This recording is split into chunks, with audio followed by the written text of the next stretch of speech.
Purihin kayo aming Diyos.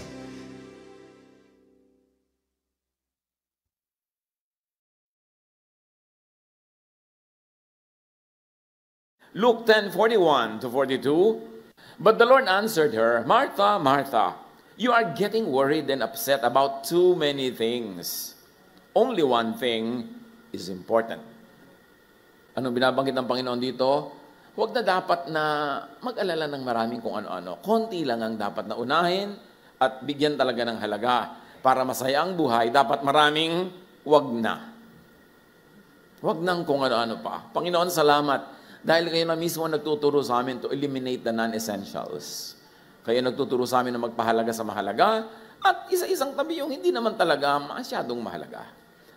Panginoon, sa sandaling ito, patuloy niyo po kaming pangagalingin sa aming mga karamdaman pisikal, emosyonal at spiritual at ngayon papagliwanagin niyo ang aming isip para lumuwag ang masikip, gumaan ang mabigat, lumiwanag ang madilim. Teach us.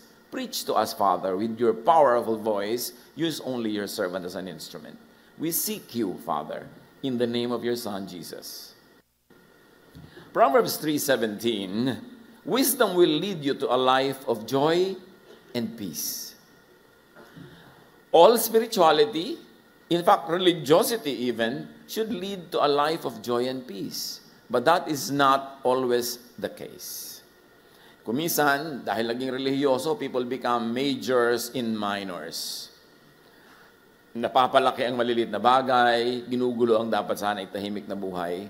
O kumisan naman, even without the presence of many religious doctrines in people's lives, their minds are cluttered with so many things that should not even be there. Para tahimik, payapa, tiwasay, na siyang gusto ng Panginoon para sa atin, marami dapat na wag na. At sa ating ngayong pag-aaral, pwede niyong pag-excursionin ng inyong isip sa kung saan-saan para madagdagan niyo ang listahan sa inyong isip ng mga wag na. Una, para masaya kayo at ang mga kasamahay niyo at kasama sa buhay, wag nang maging OC.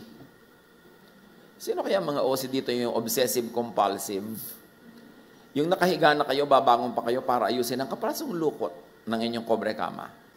Yung kailangan tama lahat ang angle ng mga florera, kung paano nakalagay yung toilet paper, dapat nakaganon.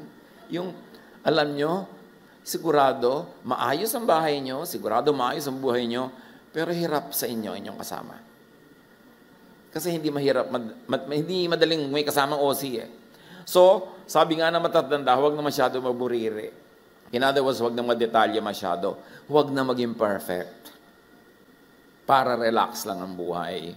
Huwag na maging OC kahit sa mga maliliit na bagay and non-essentials. At yan sinabi ni Jesus kay Martha, Martha, Martha, you are worried about so many things. Only one thing is needful, my word. Why don't you sit there and listen like your sister Mary? Pero ang dami-dami mong inaalala, hindi ka tuloy matiwasay. Luke 10:41-42, as we have read before, the Lord answered Martha, you are getting worried and upset about too many things. Kayo ba to? Sabi ni Jesus, only one thing is important. Kahit sasamahan nyo mag-asawa, baka you are worried and upset about many things, only one thing is important, na kayo nagmamahalan at nagkakaintindihan. Yung iba, hindi na ganun ka-importante yun. Only one thing is important. So huwag nang mag-worry. Nasa Panginoon ka na, dapat may pagbabago ng isip. Maraming pinapalampas. Maraming hinahayaan na lang, nilalagay sa filing cabinet. At huwag mag-overthink. Dahil naisip na ng Diyos ang lahat. Nung kinrate ng Panginoon ang buong sangsinukob, inilagay na niya ang lahat sa lugar. Naisip na niya lahat. Ang gagawin na lang natin, sumakay. Sundan ng natural law, sundan ng pangunguna ng Espiritu sa ating puso, at maging mapagtiwala. Philippians 4:6-7, huwag kayong mabalisa tungkol sa anumang bagay. Intindihin natin, tungkol sa anuman.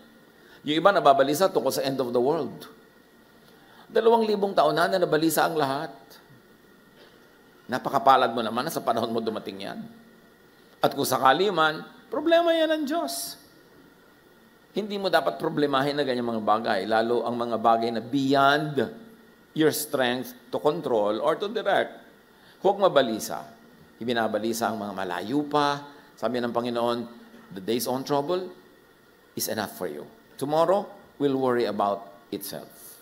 Huwag nang mabalisa.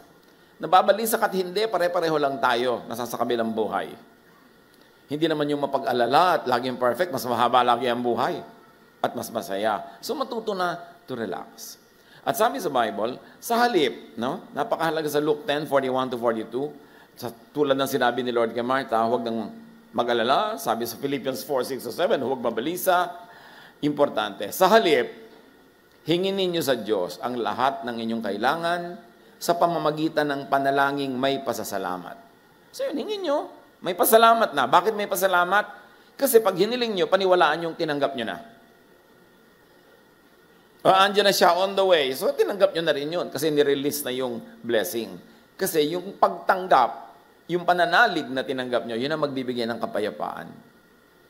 Hindi yung paghiling. Kasi yung paghiling, magwo-worry ka pa rin, hindi na nando pa rin yung worry. Sabi ganun, alam ng Diyos yan. Pagka gusto kang i-bless ng Diyos sa paraan na gusto mo, wala makakapigil. Pag ayaw niya, wala makakapilit. So, ipahayag mo yung gusto mo, hingin mo, at pasalamat ka. At kung ano yung dumating na sagot, yun ang sagot. And remember, God can also say no. Sagot din yun. And God can say wait. Sagot din yun. So, relax.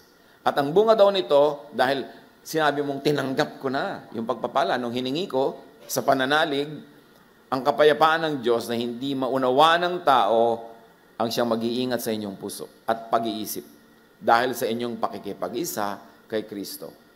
All of these are related. Dahil nakikipag-isa ka kay Kristo, you are at one heart with the Lord, then you will have the peace of the Lord. That you will be trusting. But of course, may iniisip ka rin, so sabihin mo. At pagkatapos doon, tapos. Get on with your life, be productive, and do not worry. Huwag ka nang paabala sa mga walang kabuluhan. Gaano ba kahaba ang buhay? Pagpalagay na nabuhay ka ng 100, which is medyo mahaba-haba na yon.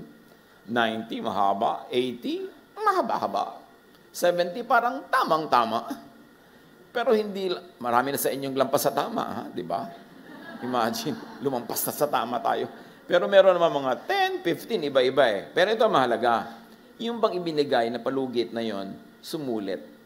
Nabuhay mo ba yon ng pinaka mabuti para sa iyong sarili at para sa iyong kapwa? Dapat, huwag punuin ang utak ng mga hindi dapat iniisip. Huwag pagurin ang katawan sa mga hindi dapat pagpaguran. At huwag ubusin ang panahon sa mga dapat hindi pag-ubusan ito. Kaya dapat tayo maging mapanuri. Ano ba talaga yung konting tunay na mahalaga?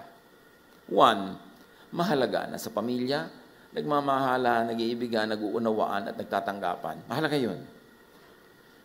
Pero napakaraming mga panggulo doon na dapat yun ang masabi mong, ay, non-essential yan. Hindi ko na dapat yan isali sa listahan ng priority. Hindi ko na i-require sa mga family members namin na maging perfect, maging ganito, maging ganon. Kung ano yung best version of ourselves, we will accept one another, and be loving and be peaceful. Yun mahalaga. Mahalaga ba halimbawa na talagang may birthday party kahit walang pera? No. Ang mahalaga, masaya kayo. At pwede naman kayong sumaya sa isang stick ng banana cue kung talagang walang pang champagne. Pwede namang gulaman. Napapalit-palitan natin yung tools, pati method. Pero ang mahalaga, ano yung goal? Ang goal lang naman natin, maging tahimik, payapa, masaya. So kung ano nagpapagulo doon, i-identify as a non-essential na sabi ni Lord kay Martha, huwag mong guluhin ang sarili mo sa mga bagay na hindi naman talaga mahalaga. Sabi ng iba, ano ba ang mahalaga? If it's not important, 10,000 years from now, it's not really important. Pero masyadong profound yun. Gawin natin mas makalupa. Kung ano hindi talaga mahalaga in the next 5 years sa buhay ng pamilya nyo, hindi naman talaga ganun kahalaga yun. So huwag nang pagkaguluhan yung ganyang mga bagay-bagay lamang. Huwag nang paabala sa walang kabuluhan. At dapat lalo na sa mga nagkakaedad, naliliwanagan na natin kung ano ang wala naman talagang kabuluhan. Huwag nang ipagtampo ang hindi dapat ipagtampo. Huwag hanapin ang hindi pwedeng makita. People are very busy. Dapat na nating isama sa factor ng buhay natin yan that no matter how much people love you, they will not and they cannot always be there dahil sa traffic. May ganun talaga.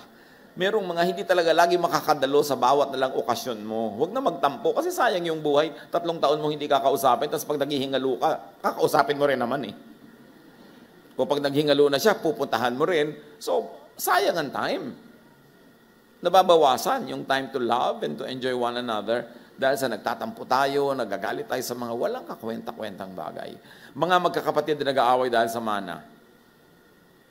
Mahalaga ba talaga yun? Mas mahalaga ba talaga yun kaysa sa pinagsamahan nyo ng bata pa kayo? Na nanghuhuli kayo ng mga bayawak, mga kobra. Tapos dahil lang sa kaprasong lupa, lumang piano, mag-aaway kayo, hindi mahalaga. Sa church, ano ba talagang mahalaga? Di ba mahalaga yung tayo ay may kanlungan na payapa, tahimik tayo, nagtutulungan? Pero ano mga pang-abala dyan? When you become judgmental, when you become very, very self-righteous, panggulo yun sa buhay. Nakakasira ng kapayapaan ng ating kasamahan, pagsasama. So, ano ba talaga ang mahalaga? Ngayon pa lang, identify nyo mga kapatid, sa inyong mag-asawa, kung may asawa kayo, anong mahalaga talaga sa inyo? At ano mga pinag-aawayan nyo? Sigurado, 90% di naman mahalaga eh. Sa mga anak, sa mga magulang, ano ba mahalaga sa iyong magulang na yung anak mo ay maging mapayapa, mabunga? Talaga bang mahalaga sa iyo na maging dentista siya? Eh kung ayaw niya makakita ng dugo. So, ano ba talaga ang mahalaga? Ano ang pinag-aawayan natin? Bakit tayo nagkakalayo-layo? Dahil sa hindi mahalaga. Focus only on big, meaningful things. But in the absence of big things, small things become big to small minds. So para lumiit ang isang minamalaki, dapat ang palakihin natin ang ating isip. Kasi pag malaki ang utak mo, yung dating malaki, lumiliit. Kasi ay, maliit na bagay. Wow, lumaki na utak mo ha. Dati napakahalaga sa iyo yan. Kasi maliit pa utak mo nun eh. Diba? Pero dahil lumaki ang utak mo, lumiit yung dating malaki. Wala namang maliit at malaki sa mundo ah. Yung isang butil na bigas, maliit, kung langgam ka. Lalo na kung amoeba ka. Di ang laki na nun. Kala mo naman alam nila yung amoeba. Bakit may malaki? Pag minamalaki nyo isang bagay, ibig sabihin lang nun, maliit ang isip. Kasi ang malaking isip, napapaliit niya ang lahat. Yung maliit na bagay, huwag natin pag-awayan. Wow, malaking isip niya. Kaya ipag-pray natin yan, sabi sa Bible, be changed by the renewing of your mind. Babait ka, bubuti ka pag lumalaki ang iyong puso. Kasi pag lumalaki ang iyong puso, lumadami ang kasyang mahalin. Pero pag ang liit ng puso mo, ang konti lang ng pwedeng mahalin mo, yung nakaka-please sa'yo, yung lamang nakakaabot ng iyong standard, kasi ang liit ng puso. Pero pag nilakihan mo, kasya ang lahat. At ganoon ang puso ng Diyos. Kasya tayong lahat. So dapat pagkasya hindi natin ng maraming bagay, mga biyanan, pati manugang nyo, dapat kasya dyan. At ganoon din yung mga manugang sa biyanan. Ba't nyo hindi ipipwera yung biyanan nyo, nagpalaki sa asawa nyo? Di ba? Napakalaking foolish na siya. Kailangan isalin nyo siya. Pagka hindi nyo minahal ang biyanan nyo, hahatiin nyo ang puso na inyong asawa. Yung ba gusto nyo sa buhay, hati siya. Ikaliligayan nyo ba na hati siya? Paano kung ang hati niya vertical? At tubuan siya ng pakpak. Gusto nyo yung ganong asawa? Kaya kailangan, yung mahal niya, mahalin nyo rin, lakihan ang isip. Para tahimik tayo. Tulad ng sinasabi sa 2 Timothy 2:4. No one serving as soldier gets entangled in civilian affairs, but rather, he tries to please his commanding officer. Pag daw ikay isang kawal, ang laman ng isip mo, military affairs, not civilian affairs. So kung wife ka, ano dapat laman ng isip mo? Husband ka, pamilyado kang tao, estudyante ka, manggagawa ka, ano dapat ang laman ng isip mo? Dapat yun ang isipin mo. Para hindi ka sumabog, huwag nang sabog. Walang kwenteng sabog-sabog ang isip, sabog-sabog ang ginagawa, kalat-kalat. Focus on essential things. Alam niyo yung laser, kaya maraming na-achieve. Nabubura din yan yung mga tabinging kilay na itinatue, yung laser, di ba? Bakit effective ang laser? Kasi focused. Ngayon, kung flashlight yan, sabog na ganun, wala siyang masyado ma-achieve. May iba naman siyang purpose. So sa buhay, dapat naka-laser sharp ka sa important things. Focus on essential things. Proverbs 4:25, let your eyes look straight ahead. Fix your gaze directly before you. Yung pupuntahan mo, doon ka tumingin. para hindi ka maligaw, hindi ka maakit na lumiko dito, pumunta doon. Dapat alam mo kung saan ka pupunta. Yun ang essential. Dapat alam mo, ano bang gusto ko ma-achieve sa buhay? Ano ba yung general direction? What is the general direction of your marriage? To stay married and to stay happy together as long as God allows you to live on earth. Now, ano mga abala doon? Alam nyo kung ano yun. Alam nyo kung ano magiging dahilan para mag-away, maghiwalay. Huwag niyong gawin. Kasi ang goal nyo, nung nagpakasal kayo, para kayo till death do us part. Tapos after 3 years, yung pala, till Stella do us part. Till Richard do us part. Hindi yun kasi till death do us part. So look at that and stay in that direction. Alam mo yung mga non-essentials, alam mo ang panggulo. Papasok kayo ng school, alam nyo kung gaano kahaba yung course, ilang taon, dapat bago matapos yung taon na yun, or exactly, matapos yung course.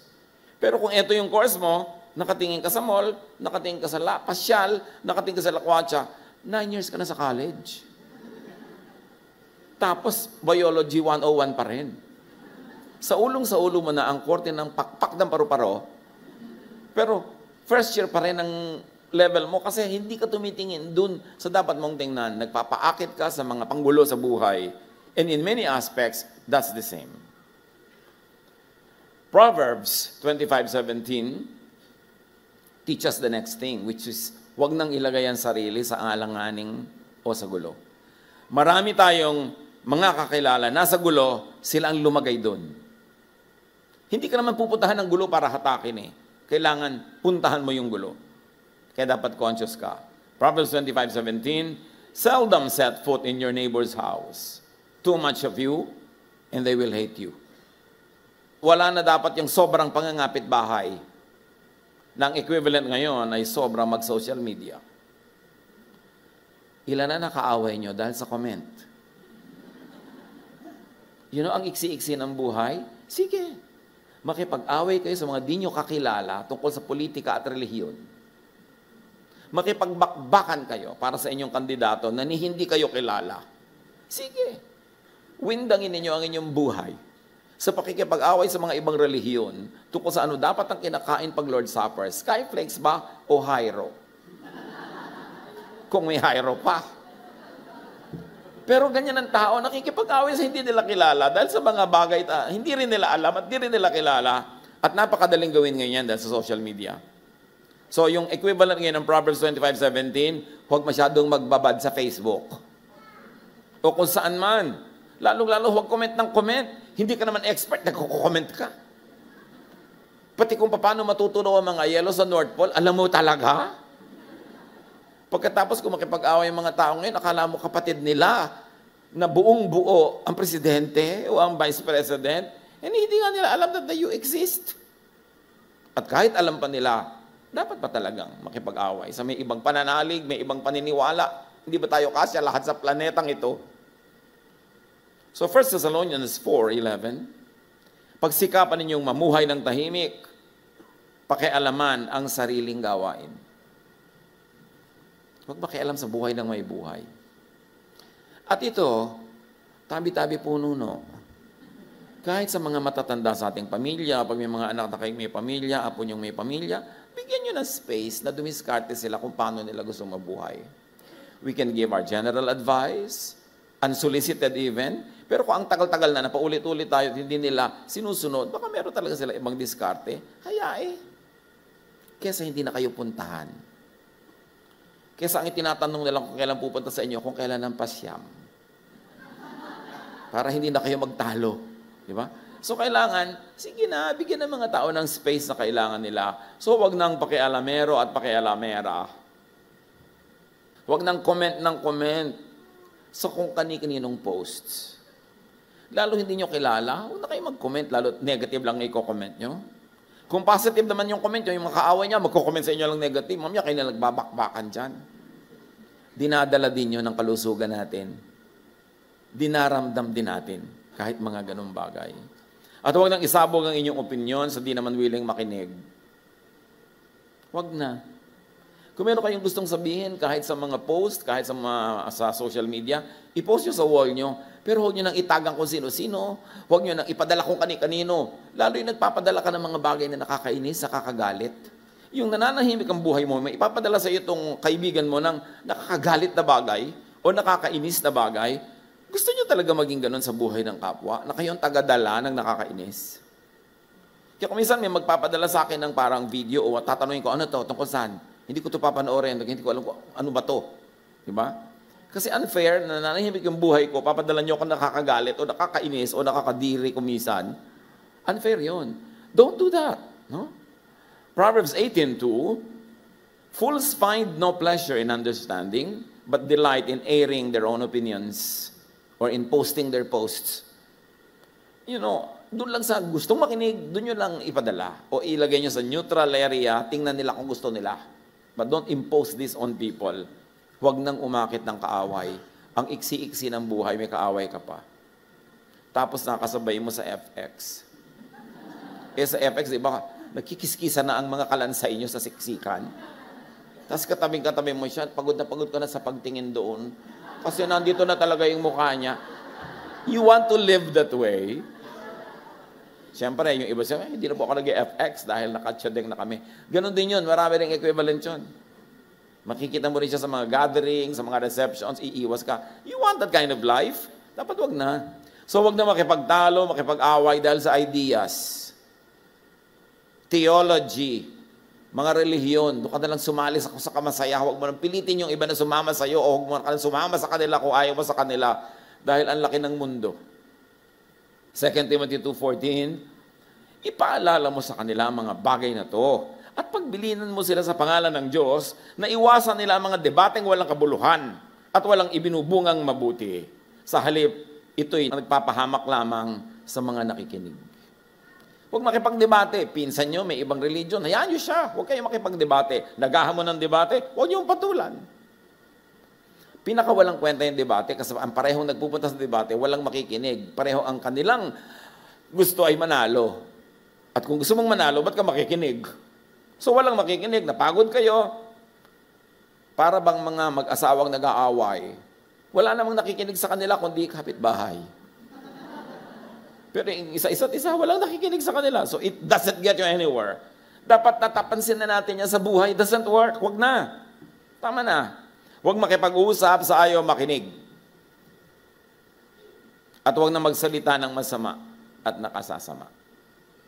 Marami sa atin, kutakot-takot ang gulong inabot dahil sa katabilan. Dahil sa salita. 2 Timothy 2:16, avoid godless chatter. Because those who indulge in it will become more and more ungodly. Kasi addictive eh. You know, godless chatter, chismis, addictive yan eh. Pag sumali ka, talagang lagi ka nang sasali, pabaon ka ng pabaon.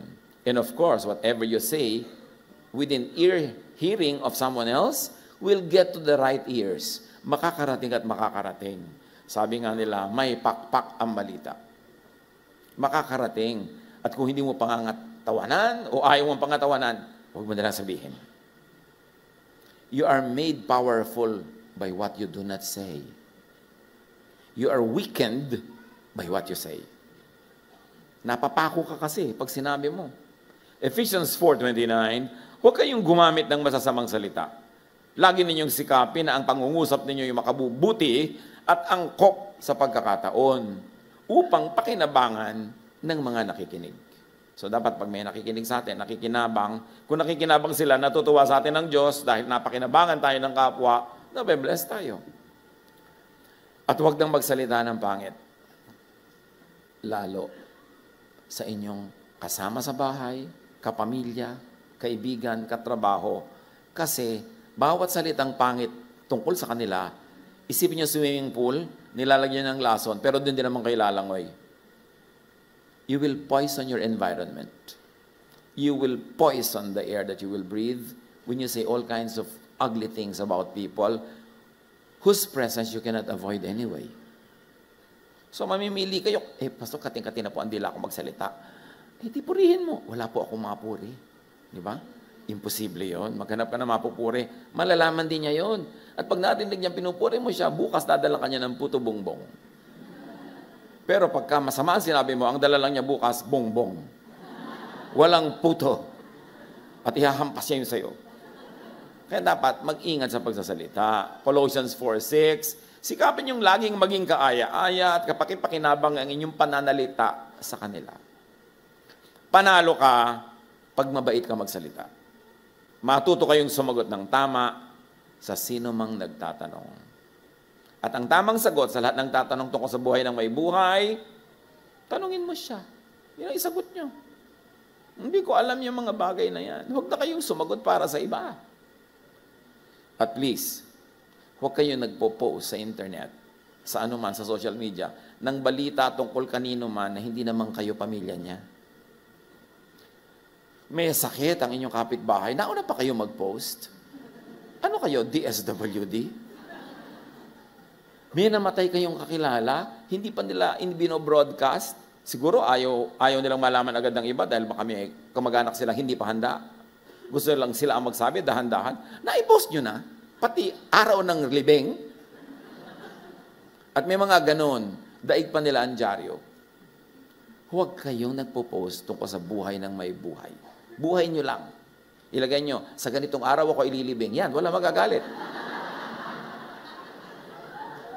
Meron akong sakit na nakakahawa. Yan, ibalitaan nyo kung gusto nyo. Pero ito ko sa iba, you have no right. And you probably will put a lot of people in jeopardy, a lot of people in trouble. Kaya huwag nang manira, huwag mag-bad mouth. Lahat ng paninira natin sa kapwa, promise, malalaman nila. So, gusto nyo ba yun? Titus 3:2, pagbawalan mo silang magsalita ng masama laban kanino man, at turuan mo silang maging mahinahon at magalang sa lahat ng mga tao. Yan ang panalo. Yung salita mong binitawan to ko sa iba, parang boomerang yan, lilipad, pero hindi mo alam, babalik bigla yan sa'yo. May ganti. Hindi pwedeng wala. At napakahalaga, gusto nyo yung tahimik na buhay, mga kapatid, huwag magyabang. Ang kayabangan, mahirap i-maintain. Gusto nyo may minemaintain kayo na high image, mapapagod kayo. 1 Samuel 2:3, do not keep on talking so proudly, or let your mouth speak such arrogance. And if we can apply it another way, do not keep on acting so proudly. Ano ba, nakilala ka, nating nagnininang ka sa kasal, may bago kang damit. Nakakalabing 5 anak ka na ng kasal. No?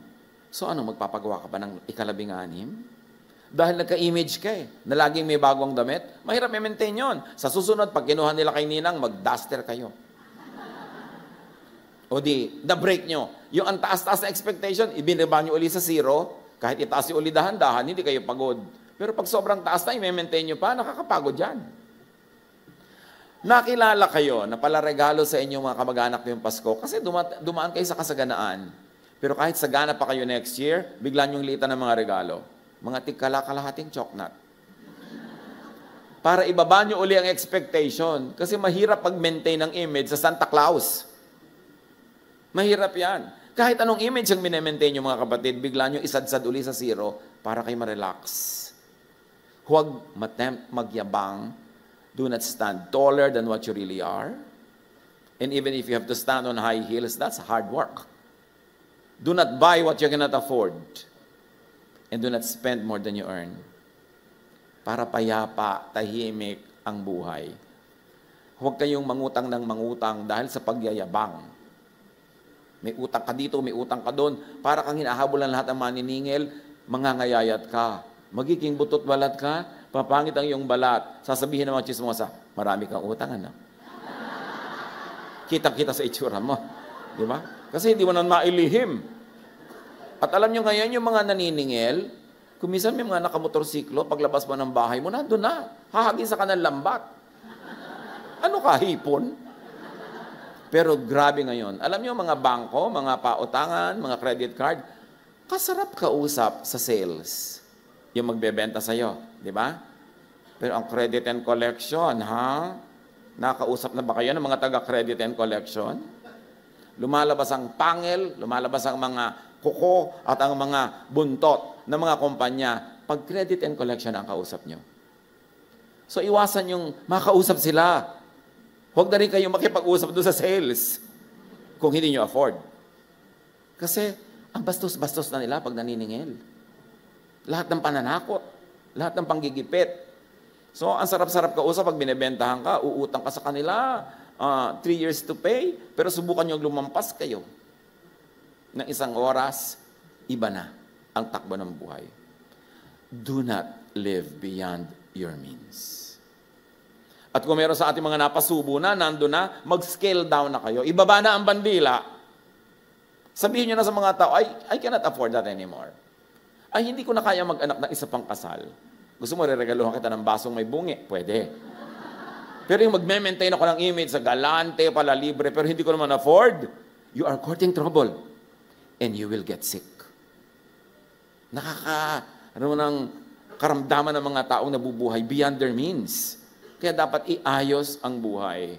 At isa pa, para tahimik, huwag nang madada, action na lang. Huwag niyong pangunahan ng salita ang gawa. Gumawa na lang kayo ng gumawa. Para kung hindi niyo nagawa, walang maninisi. Pero nagsalita na kayo, hindi nyo nagawa, mahirap yan. James 3:13, who is wise and understanding among you? Let them show it by their good life, by deeds done in the humility that comes from wisdom.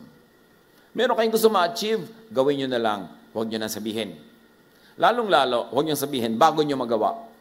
Kasi kung hindi nyo nagawa agad, meron na kayo ngayong pananagutan. Live wisely.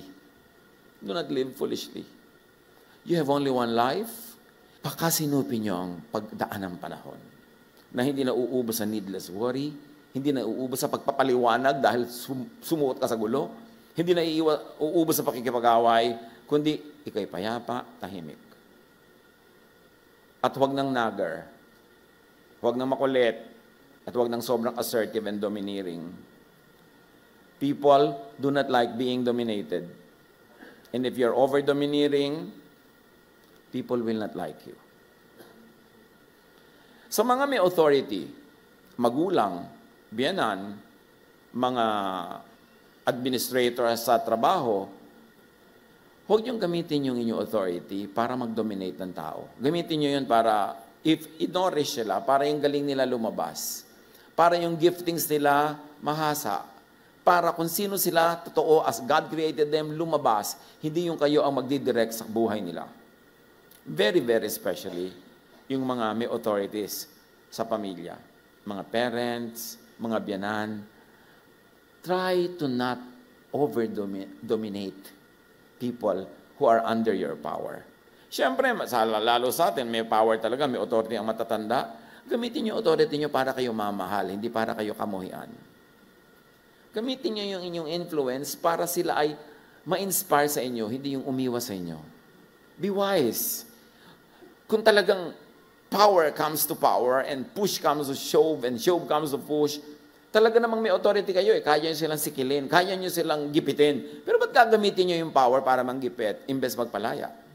Mamamahal pa kayo. Mag-isip-isip. Huwag nyong idikta sa iba yung paraan ng buhay na gusto nyo para sa inyo kasi may sarili silang isip. At kung nagkamali sila, pasensya sila, matuto sila. We should be available for advice kung hinihingi. Once in a while, kahit hindi hinihingi, but they're in danger, we give it. Pero doon sa mga hindi naman malaking bagay, hindi naman risky, hindi naman life-threatening, hayaan nyo nang dumiskarte yung tao. Lalo't above the age na sila na dapat lagi na lang binabantayan. Matuto tayong magpawala. Yung lumaya ang mga tao. Para pag nandyan sila, alam natin kusa silang nandyan dahil gusto nila tayo, hindi dahil tinalian kasi natin. Learn. Sabi sa Proverbs 21:19, better to live in a desert than with a quarrelsome and nagging wife. Kaya palang ang dami nasa Middle East. Well, meron din naman quarrelsome and nagging husband. You know, a quarrelsome and nagging anyone is not nice to be around. So huwag na nating dominahin. Lalayuan ka lang at iiwan ka pa kung pwede. Mahalaga pa para tahimik ang buhay, huwag na magwala. Huwag na tayong dumating sa point na galit na nagmumukha na tayong clown. Alam nyo, lalo meron kayong kapangyarihan, nagalit kayo, ilalabas yung kapangyarihan nyo, actually you make a clown of yourself. Because that's a wrong use of power. Proverbs 29:11, fools give full vent to their rage, but the wise bring calm in the end. Pag daw hangal, talagang wagas na wagas magwala, magalit. Pero pag matalino ka, kalmado ka lang. Pinipili mo kasi ang papatulan. Kung magalit ang mangmang ay walang pakundangan, ngunit ang matalino ay nagpipigil na ang galit niya ay mahalata. Ni hindi nga ipinapahalata pag matalino. Proverbs 29:9, if a wise person goes to court with the fool rages and scoffs, and there is no peace. Nagpupunta na kayo sa husgado para yun ang batas ang umiral, makikipag-away ka ba doon? Manduduro ka pa doon? Yung mga nagbanggaan ng mga kotse at nagkiskisa ng mga kotse nyo, tapos lalabas kayo, may dala kayong tubo. Tutubuhin nyo talaga yung kabilang driver dahil nakiskisan yung kotse nyo, and you think, bida ka doon. Kahanga-hanga yung mga tao na nagkiskisa ng mga kotse nila, tapos sabi nila, pareho nating ayaw to, uwian na lang, kanya-kanya lang tayong paggawa. Yung talagang kaawit pa iba, talagang, para maduro lang niya yun, para siya magbayad, di ba? Parang 3,000 lang talaga gagawin mo yan. Wala po akong 3,000, kaya hindi kayo huwag ka na lang magkotse. Mga kapatid, pag nagkotse kayo, lalo sa Metro Manila, ihanda nyo na loob nyo na magagalusan, makikiskisan, magbubundol, mapipipe, para tahimik kayo. Pag hindi nangyari, ito ang tuwa ka ngayon. Pero pag nangyari, sabi mo lang, naturally, tahimik ka. May risk. Lahat ng may risk. Gawin mo, pero tanggapin mo na may risk. Hindi talaga matatahimik ang tao na magsusuot ka ng kagad-agadang hikaw, tapos takot-takot ka masnatchan. Diba? Ang ilagay mo lang clip-on para pag in-snatch, hindi malaslas ang tenga mo. Ngayon, ayaw mo mag-ganon, huwag kang magsuot. Simple lang naman eh. Pero huwag tayong lumagay sa lugar na kailangan tayong mag-alala. Pag may ginawa kang ganon, handa ka na. Magkakaroon ka ng handaan, ilagay mo na sa loob mo na may mga guest kang may dalang supot. Gusto-gusto kasi ng asawa ko yan. Ikaw naman, kain ka pa nito. Ayaw mo pang pansinin. Gusto-gusto talaga ng asawa ko yan. May mga ganon. Ngayon, kung ayaw mo ng ganon, huwag kang maghandaan. Italaga mo na ang iyong sarili na may gaganyan. Pag nangyari, sabi mo, I thought about this, now it's happening. Tahimik ka lang. Don't expect too much from people. Napaka-importante. So, 1 Peter 3:10, if you want to enjoy true life and have only good days, then avoid saying anything hurtful. And never let a lie come out of your mouth. Tahimik ang buhay mo. Yung mga nagsisinungaling, nambobola, tumatahi ng mga kwento, lagi silang takot mabisto. Hindi sila matatahimik. Always live by the truth as much as you can. Huwag ka nang umimbento ng mga kwento para wala kang kailangang i-maintain. Liars run, though no one chases them. Natatakot sila sa kanilang mga sariling anino at hindi sila matatahimik. Dear God, thank you for these nuggets of wisdom from your word. Ang dalangin namin, maunawa namin kung paano i-apply sa aming mga buhay.